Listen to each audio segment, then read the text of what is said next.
My name is Meral Gunay-Aygun. I'm a pediatrician geneticist, and I'm originally from Turkey. I've been in the United States for 21 years now. I have been working at NIH for a while, and I'll present our findings on the Alström syndrome today. Now, I wanted to start with this acknowledgement slide because this is obviously a teamwork, especially for Alström syndrome with so many organ systems involved. First, I want to thank all the patients and families for their really generous contributions and their willingness. You can hear me, right? Yeah. Their willingness to come to NIH and go through all the studies. And of course, Jan and Robin and all the ASI family for Jan, especially for recruiting all these patients. Without her, we wouldn't be able to bring all these patients to NIH. They wouldn't listen to a stranger like me, but they just took her advice. And of course, Jackson Lab and all the NIH team here, especially Joanne Han, who is the pediatric endocrinologist.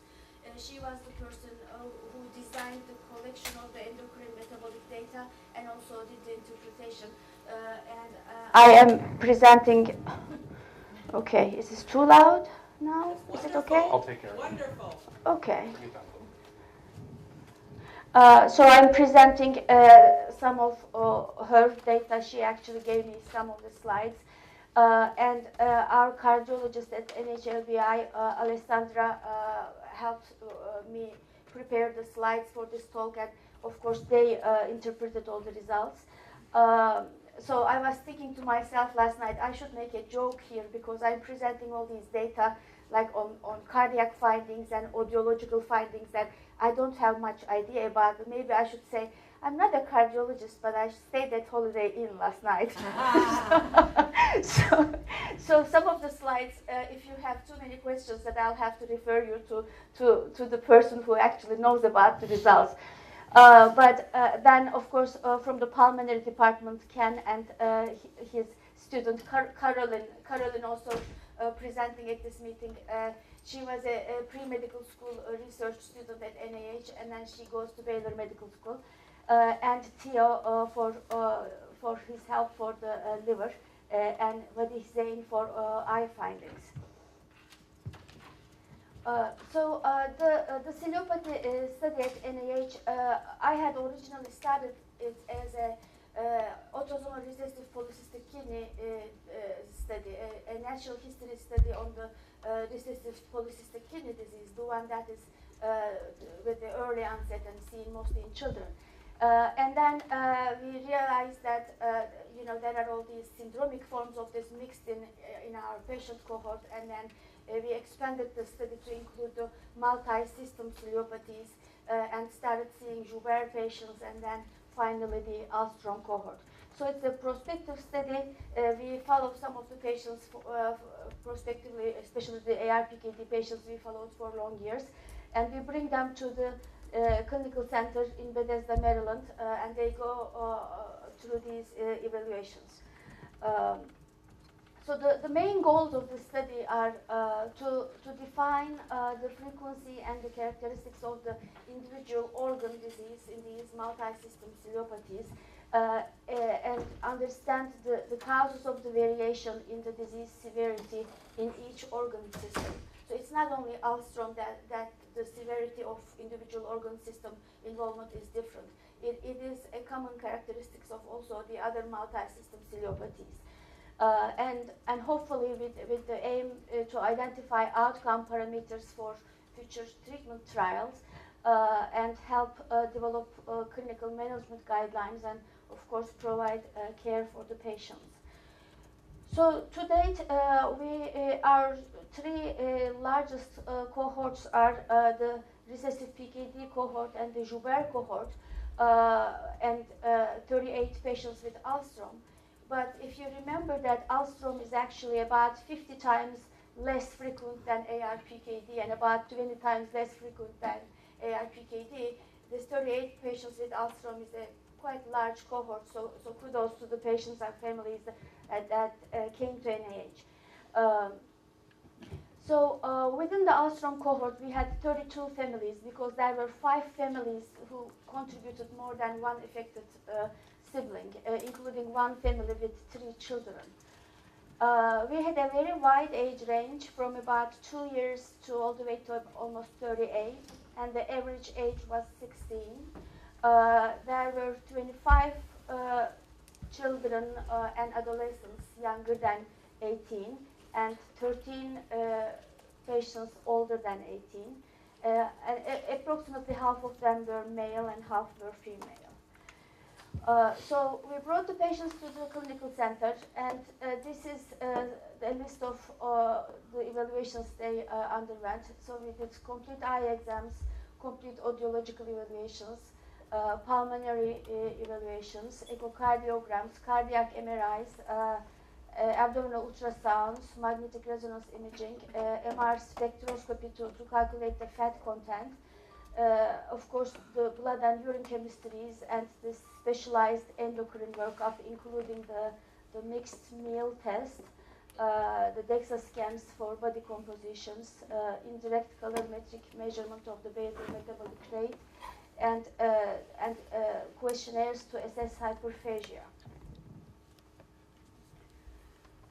So today I will present the data on these organ systems: the vision, hearing, endocrine, metabolic, cardiac, liver, and kidney. And then Dr. Bob Shambrek, who's here, who's the lipid expert from NIH, will present on the lipid findings with his very sophisticated, advanced analysis of the lipids. And then the pulmonary findings, Carolyn will present. So this is my only slide on the vision of these patients. Now, for those who might not be familiar, this graph on the y-axis shows the logMAR of the visual acuity, and on the x-axis is the age of the patients. So the normal for logMAR is from 0, low here, and 1 is the arbitrary cutoff for legal blindness, 20/200 vision. So anything above up high here is abnormal. About 2.73 here is like light perception or almost no light perception. So the vision loss, at least in our cohort, was pretty severe. Even at the early ages, like at age 3, 4 here, patients had worse vision than legally blind. And by about mid-teenage years, they were all at the light perception or no light level. And the right and left eyes were equally involved. I don't think there is anything new, that this is an already known thing about Alstrom, I believe. So this is now these are the slides on audiological findings. I wanted to review this because this is good for my understanding and for those who might not be as familiar in the audience. So when we look at the audiograms, on this x-axis here is the frequency, the pitch, if you will, and the y-axis is the intensity, loudness in reverse order, and the normal hearing is to 20 decibel or so, and these are the different severities of hearing loss on this graph. And this now shows the 32 of our patients and the means and the standard deviations of the pure tone thresholds. So this shows a relatively flat audiogram across the frequencies, although there is a little bit decline towards the high frequencies, and the average of the patients is moderate hearing loss, but we will also look at individual patients. And it's equally affecting the right and the left ear. Right ear is in red and left in blue here. So as a part of the audiology evaluation, we also brought the past audiological records of these patients to NIH and reviewed all the past audiograms. So on 33 of the patients, we had 162 audiograms. And the analysis of these in an effort to find what's the decline rate of hearing in Alstrom on average. So this is shown in graphs per different frequencies here. The decline rate of this, the hearing, the slope of the line, and this is the pure tone of the four frequencies, is approximately 10 decibel per each decade. So the decline rate of hearing is approximately 10 decibels per decade based on this cohort of patients. And this seems to be the same rate of decline for different frequencies. Now, this is another way to look at the same data. This time, we put the patients in age groups here. So the blue line that I'm showing here is the ones younger than 10, and each line is an individual patient across the frequencies. So among those younger than 10, there were 2 of them in the normal range, and then some into the mild to moderate loss range. And in red now are the patients between ages 10 and 20. So this is a very wide range between ages 10 and 20. Some of them are still in the normal range, but others are dipping down to almost severe hearing loss. And in black, we had only 4 patients between ages 21 and 30, and they were overlapping with the red here, with the younger decade, but getting worse. And the oldest group between 30 and 40 in green had the worst hearing. So this is 38-year-old, this patient here. So this is confirming what's already known about the progressive nature of the hearing, I believe. And this is the same data now. Now for each decade, this is showing the means and the standard deviations. So the blue again is the first 10 years, and the red is the second decade. So there is a lot of overlap between the first and second decade, and then the third is worse, and the oldest patients have the worst vision. So most of the patients had sensory neural hearing loss, and despite the recurrent ear infections, we didn't find only conductive hearing loss. We found mixed in a few. And in terms of the origin of the hearing loss, to map it to either cochlea or to the nerve or the brainstem, we looked at autoacoustic emissions and the auditory brainstem responses. For those who might not be familiar, the autoacoustic emissions are the soft sounds that the healthy cochlea creates when sound vibrates the little hair cells in the cochlea, and these soft sounds can be measured in the ear canal. So if the hair cells in the cochlea are moving in a healthy way, then we should be able to hear these autoacoustic emissions. If we cannot hear them, that means there's a problem there, especially if the patient has a hearing loss about 25 to 35 decibels range. And auditory brain responses, of course, is the evoked response to sound stimulation measured with surface electrodes. So the autoacoustic emissions, looking at the health of the hair cells in the cochlea, were absent in 3/4 of the patients. So indicating that there's outer hair cell dysfunction, and the brainstem responses were perfectly normal in almost all of the patients.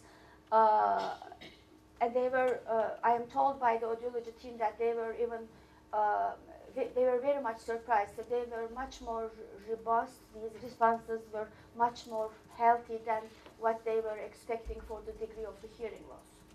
So they were pleasantly surprised and telling me that these patients are good candidates for cochlear transplant. And we now, Dr. Fracomana and Dr. Klein and Jen have a clinic in Baltimore at GBMC for the cochlear transplant program and everything else. I think this is also a piece of good news for that. So in summary, hearing, the rate of the hearing loss was about 10 decibels per decade. Despite the recurrent ear infections, the conductive hearing loss was low. And based on the OAEs and the disproportionately normal ABRs, we think that the outer hair cells, the main cause of the problem in the ear. So now I'm switching to the endocrine metabolic findings. No surprise that majority of the patients were in the obese group, 76% in this cohort. Here I mapped, I graphed the Z-score of the BMI. So this is 1.5, this is 2 here, and then across the ages of the patients. So the oldest patients here about 38 and the youngest about 2. The patients in early childhood tended to have the highest BMI Z-scores. I think this is also well known and described that the BMIs get better over time as they get into teenager and adolescent years, it looks like from this graph. And in terms of the contributors of obesity, this is resting metabolic rate measured by indirect calorimetry. And this was lower than expected in general on average. And this might be contributing to obesity. And we did this hyperphagia score. We used the survey developed for the Prader-Willi patients. And based on that survey, the patient's mean score was 24. And that with that survey, the Prader-Willi patients would have a score as high as 30 or so, because that syndrome is associated with excessive hyperphagia, of course. And children with obesity without any syndrome would have a score around 16, is what I'm told. So Alstrom patients had a hyperphagia score in between the otherwise normal obese children and the Prader-Willi children. So hyperphagia might also be contributing, excessive calories might be contributing to obesity in addition to the low resting metabolic rate and of course the other things about the metabolism. So this slide is showing the body fat, percent body fat. This is determined by DEXA scan, and the mean of the group was 35 with standard deviation 8. I understand that higher than 30 is unhealthy, but most fit people would have about 20% fat, which is a difficult task. And the liver fat, based on MRS, by the way, the body fat, the DEXA scan, we had 35 patients who were able to do that. And liver fat by MR spectroscopy was based on 25 patients, because some patients were either claustrophobic or too young or too big to get into the MRI scan. So we were able to do on 25 patients. So liver fat, which normally is less than 5%, was on average 15% on the Alström patients.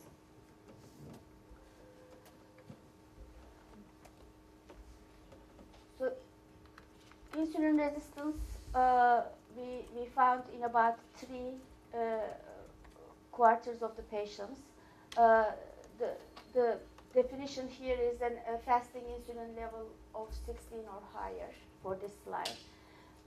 And type 2 diabetes, when all ages were included, was 37%.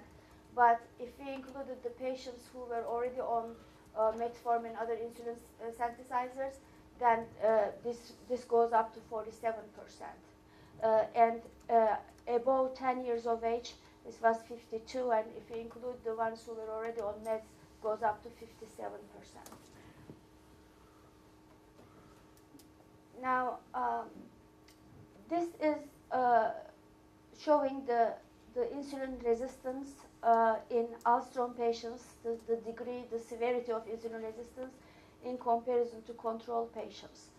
So this homeostasis model assessment of insulin resistance is a measure of insulin resistance calculated based on the insulin levels and blood sugar levels.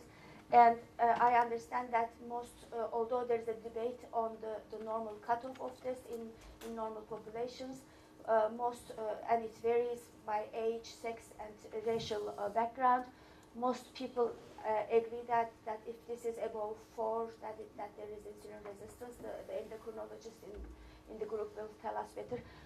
So in our normal cohort, it was the average of this was 3, and in the Alstrom patients, it was 19.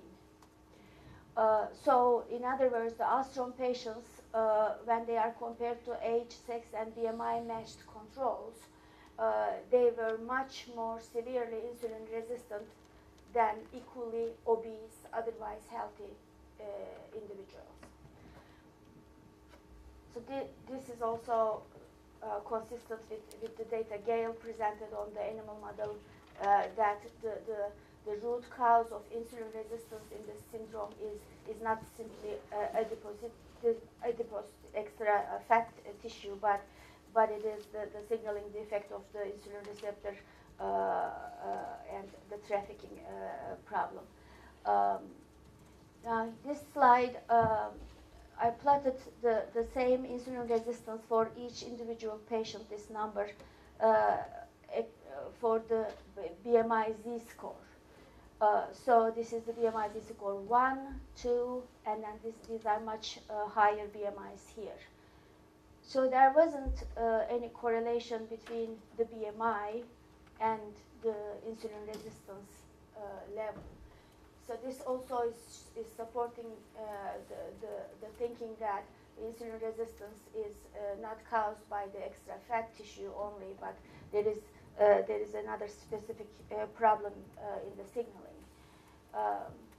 Here is an example of one of the patients we've seen showing that despite having a BMI in the only overweight range, so she's not a very obese patient, but she did have very significant insulin resistance shown by this achondrosis nigricans all over her body. Well, this is a different type of variation example now. This patient, who a lot of you know, was 36 when he came to NIH. He had the highest BMI of all the patients.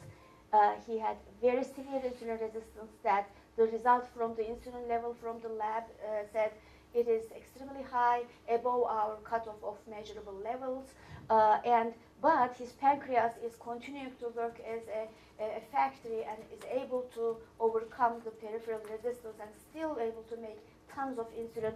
So he still has a normal hemoglobin A1C and normal glucose tolerance. So some of the variability in diabetes is how well their pancreas continues to work against the peripheral insulin resistance. And he is such a unique patient in that regard. In terms of other obesity complications, high triglycerides, Bob will talk more about that, and low HDL in a lot of the patients. So about half of the patients were hypertensive. Their blood pressures were above 90th centile for normal population and their heights. And about 2/3 of them had elevated liver enzymes. So this is about the height of the patients. So Alstrom patients tended to be smaller for their families, but their height was still within the range. They weren't like the other short stature genetic syndromes, like way below the normal range. So this is all the patients, so they still remain very close to the lower end of normal.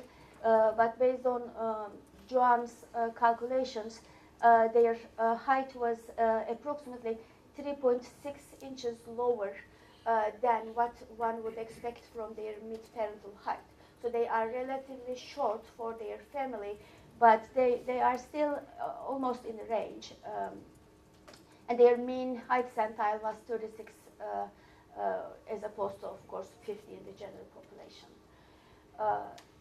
And in terms of the nature of the short stature, it was a symmetrical, proportional short stature with a normal arm span height ratio, and it was associated with mildly advanced bone age. Now this graph is to look for any correlation between the IGF-1 levels and their height standard deviation, and we did not find much correlation. So here the standard deviation of height is plotted against the standard deviation of IGF-1. Again, this is -2, and this is here +2 and 0. So in the pink box here are the normal ones. So if you are at this height, your IGF level is supposed to be around here.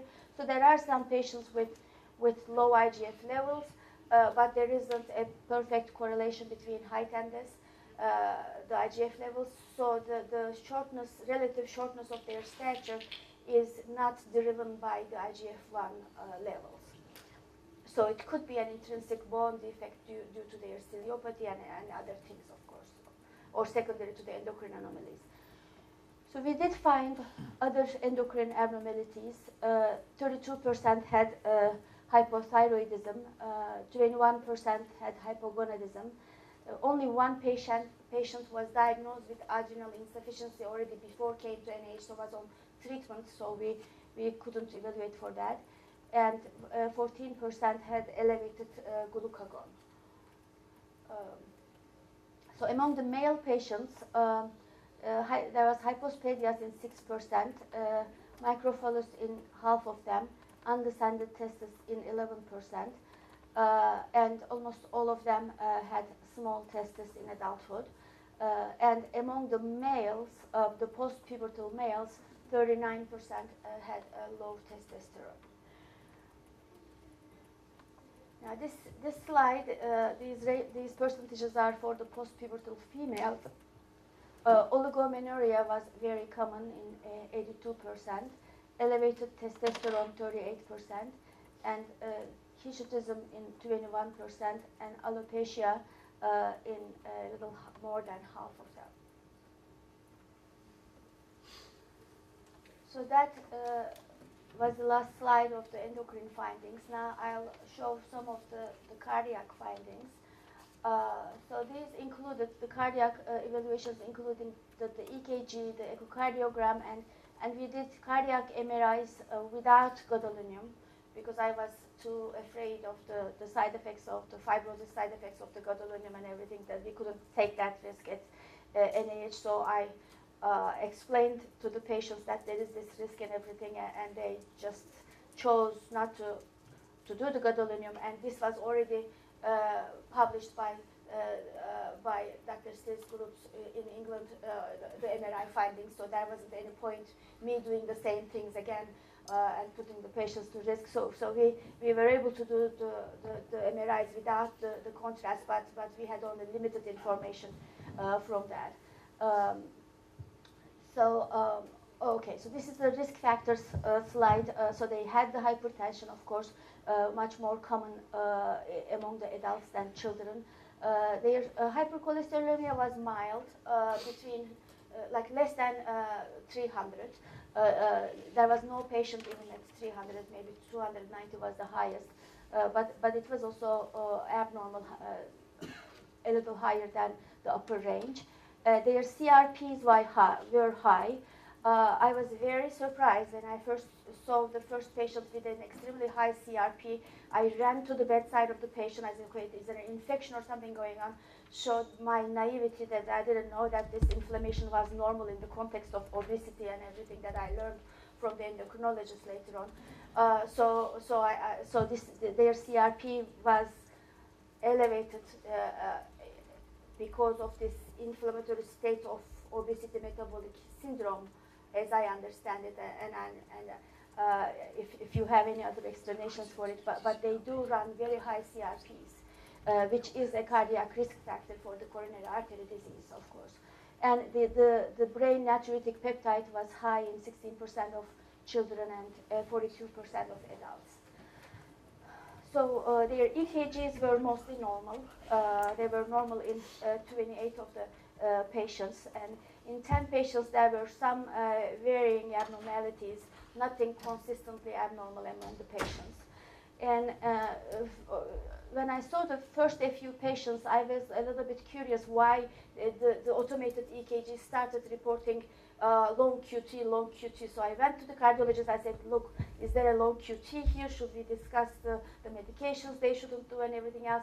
But at the end of this evaluation, they corrected the QT interval for using both formulas. There are apparently two formulas to correct this, and the second formula is correcting it for the heart rate also. So when it is corrected for the heart rate, then none of the patients had actually a truly prolonged QT interval. So in terms of cardiomyopathy, now I'll present this in two steps. So the first step is the patients who were diagnosed with cardiomyopathy historically before they came to NIH. So among the younger than 18 group, we have 25 patients in the younger than 18 group. 11 of them had infantile cardiomyopathy, and 2 of them had later onset, adolescent onset cardiomyopathy. So about 52% was the total cardiomyopathy before they came to NIH. And then in adults, 2 of them out of the 13 had infantile onset cardiomyopathy, and then 2 later onset cardiomyopathy. Then when we did our evaluations, among the young patients, younger than 18, we found only 4 with decreased left ventricle systolic function. So a lot of the patients had resolved in the time in between. And among the adult patients, we found only 3 patients, 23%. Now, in terms of the isolated diastolic dysfunction, there was only 1 adult that they determined had isolated diastolic dysfunction. And the cardiologist told me that they are a little surprised with this, that they would, in general, expect more people with isolated diastolic dysfunction. And the brain natriuretic peptide, which is a measure of cardiac failure, I understand, was elevated in 42% of adults and 16% of children, but none of these patients were clinically in cardiac failure when they came to NIH. We also did this strain measurements on the echocardiogram. So the way I understand this is this strain is the difference between the thickness of the heart muscle between end of systole and end of diastole. So how much can the heart muscle can change its thickness when it pumps the blood? So how flexible it is and how well it is working. So when we looked at these strain numbers, all of the adults had abnormal strain, and all but 2 or 3 of the younger patients, 92% and 100%. So almost all patients had this microscopic abnormality of their cardiomyocytes based on this measure. This is the family with 3 children, and this is an example of variability of cardiomyopathy, the neonatal onset cardiomyopathy in the same family among the siblings with the same set of mutations, of course. Now, this oldest boy presented with very severe cardiomyopathy and then resolved. Because of this history in the family, these 2 boys were followed very closely with echocardiograms starting from birth, and their ejection fraction always remained normal. So because for the other families, I always had the question in my mind, maybe the other siblings also had mild cardiomyopathy, but they went unrecognized because they weren't severe enough to come to medical attention and things. But this family shows it to me that these children were both monitored, the younger children, and they truly did not develop the dilated cardiomyopathy. So this would be a good family to look at the modifiers, when you find a modifier for the cardiac part of this. So in summary, the clinical findings then, the majority of the patients had the microscopic abnormality of the cardiac muscle.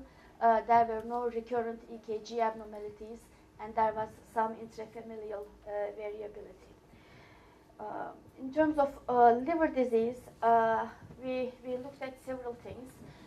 We looked at the synthetic function, of course, measured the protein levels and PT, and we looked at the enzymes, the echo pattern of the liver on ultrasonography, the spleen size and the liver size and also kidney size by MRI-based volume calculations, and spleen size by the length of the spleen on the ultrasound corrected by the height of the patient, and also the liver fat by spectroscopy. So the synthetic function of the liver remained intact even in the sickest patients. So this is very similar to the other Cilopathies, the liver disease in other Cilopathies, including the most severe ones like the recessive PKD. So those patients' liver look really bad. They develop really severe portal hypertension. Despite that, they retain their synthetic function to the very end. And in Alström, it was even much milder liver disease. So I think it's good news that in Alström, the main function of the liver remains fine. So the liver enzymes were elevated. So just this is in hundreds here, 500. So this range is all mild elevation.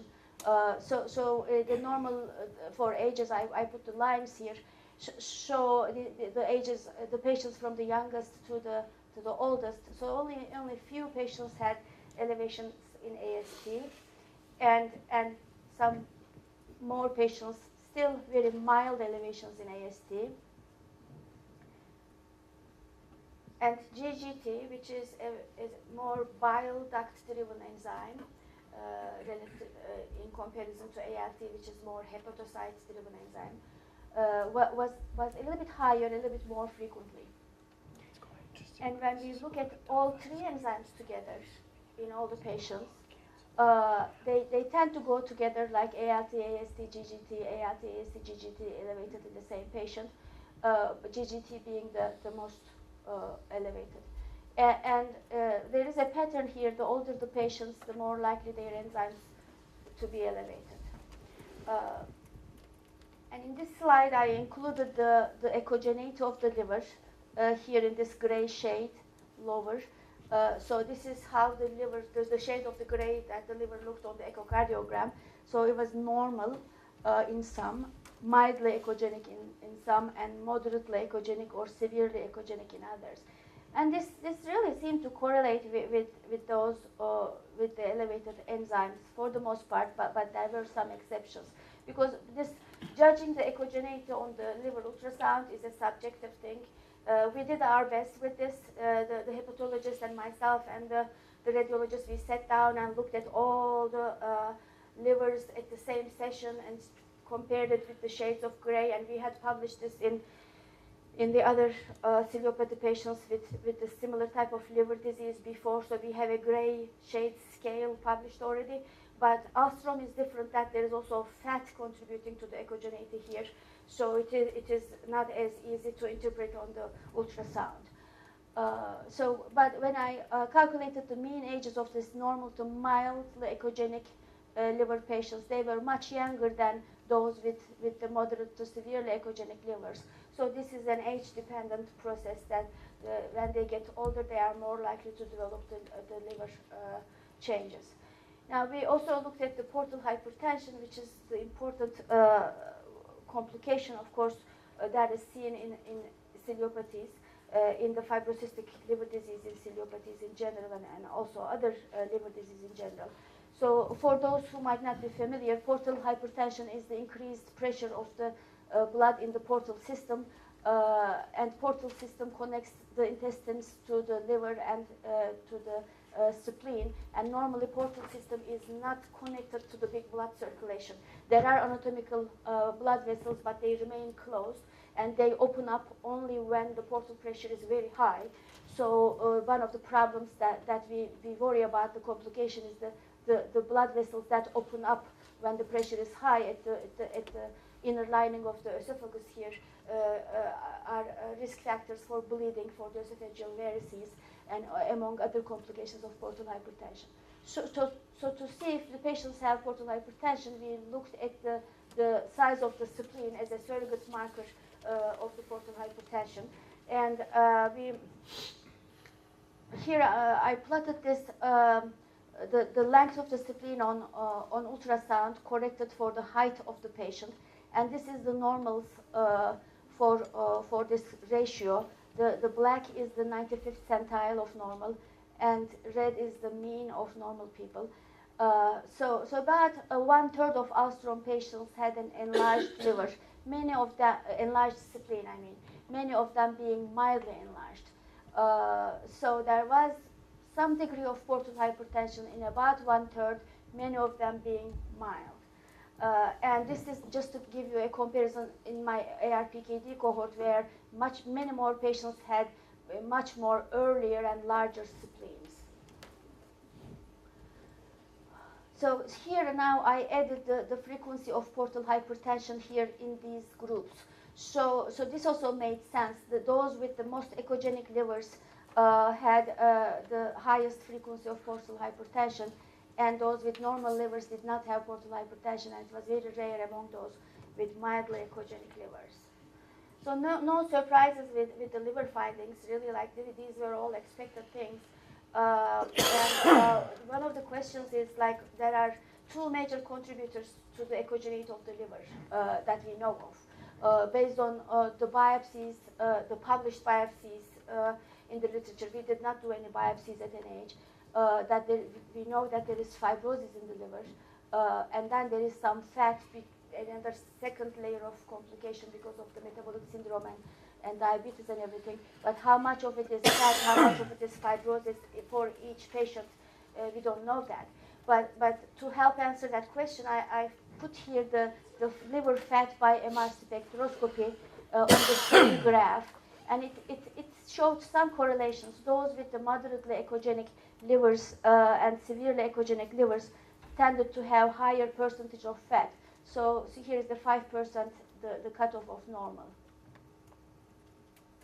So this seemed like a lot of the reason for the elevated enzymes and the increased echogeneity was because of the fat in the liver, but there is probably some contribution from fibrosis. So in summary, the synthetic function of the liver remained fine in most patients, and the enzymes were elevated, and there was increased echogeneity. And portal hypertension was seen about 1/3, but mild in most cases. And for kidney function, we calculated the GFR, the glomerular filtration rate, based on pediatric and adult formulas using serum cystatin C, creatinine, BUN, and corrected for height of the patient. And we looked at the kidney imaging, ultrasound, and MRI in those with MRI also available, and also looked at urine for things like protein.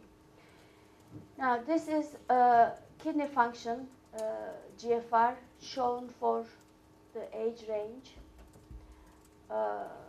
So it is visible here that about half of the adults have some degree of impairment in their glomerular function, but majority of the ones younger than 18 preserve a GFR almost within the normal range. In terms of kidney imaging, ultrasonography was a little challenging because of the fat under the skin. The images were poor quality, and we couldn't always see the kidneys very well. And whenever possible, we try to combine the MRI images of the kidneys to look for cysts and things. But ultrasound is the best method to look for increased echogeneity and diffusely echogenic kidneys, because that's the finding we would see in Cilopathies. Like the typical kidney disease in Cilopathies is cystic kidney disease or nephronophthisis. So fibrotic or cystic kidney disease, and the classical ultrasound finding is the loss of corticomedullary distinction and generalized increased echogeneity and some cysts on that type of background. So in these patients, what we saw was, as much as we can tell, in about 40% of them, there were some abnormal findings, and the increased medullary echogeneity, almost like medullary nephrocalcinosis, if you will, was a very common finding.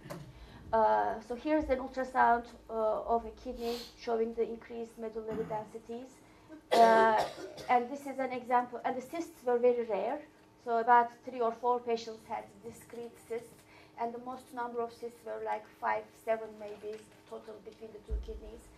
So more cysts than what you would expect for the age of the patient, definitely not normal because these were teenagers. So they have some cystic changes, but very few of the patients had cystic changes. So these are to show the echogenic medullary parts, almost like the medullary nephrocalcinosis type of findings in these patients. Here in the MRI, I think you are able to see these medullary parts almost looks like calcified.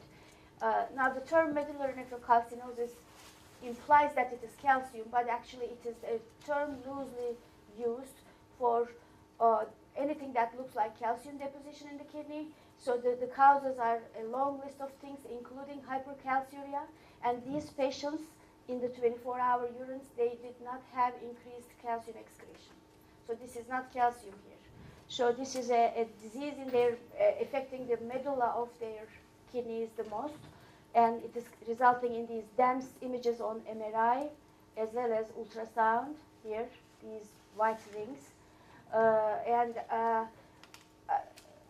I don't know that diabetic nephropathy would typically cause this type of image in the otherwise healthy population, but this is what we saw in the Alstrom kidneys. And they did have, as expected, especially the ones with diabetes, had albuminuria. So in summary, so we have a decline rate of hearing at about 10 decibels per every decade, and the lesion in the ear is at the outer hair cells, and the retrocochlear pathways are intact. The Alstrom patients have much more severe, about 6-fold more severe insulin resistance in comparison to equally obese controls. And the insulin resistance in Alstrom does not correlate with BMI, and suggesting of an underlying signaling defect as in the animal models. Short stature is relatively mild, and it's not driven by growth hormone deficiency. The other hormone abnormalities are common. The subclinical dysfunction of the cardiomyocytes measured by strain is common. Synthetic function of the liver remains fine. Mildly elevated enzymes and echogenic liver common.